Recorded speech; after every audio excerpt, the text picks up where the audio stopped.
Guys, here to get into a directing analysis of The Godfather, which was directed by Francis Ford Coppola, released in the year 1972. And Francis Ford Coppola's directing is just characterized by this really timeless sense of visual storytelling and rhythm, which just stages for such a great sort of epic depiction. I really love the shadows and lighting in this, which just makes for a completely timeless use of exploration on the duality of good and evil.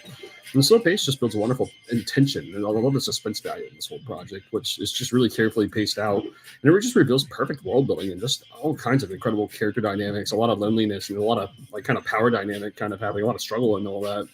And Coppola's directing is absolutely transformative at conveying Gordon Willis's mesmerizing cinematography. And again, he loves heavy shadows. He loves deep contrast, which just visually represents just things of good and evil perfectly. I love how the wedding scene conveys this bright outdoor party, along with most other scenes, are kind of darkly secluded and moody by contrast to that, which is what makes it stand out so much. And it's just such a separation between how criminal life feels versus normal life in this whole world building. And I love how Coppola depicts such slow pacing, which lingers on moments, which provokes just such a rich extent of suspense value, and it makes all the suspense, the moments of like bursts of violence, just very intense when it happens. As it doesn't happen a lot, but it's very loud when it does.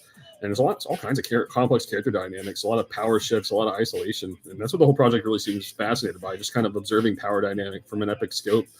And there's just a lot of low angles, which establishes dominance, while high angles provoke more of a sense of vulnerability.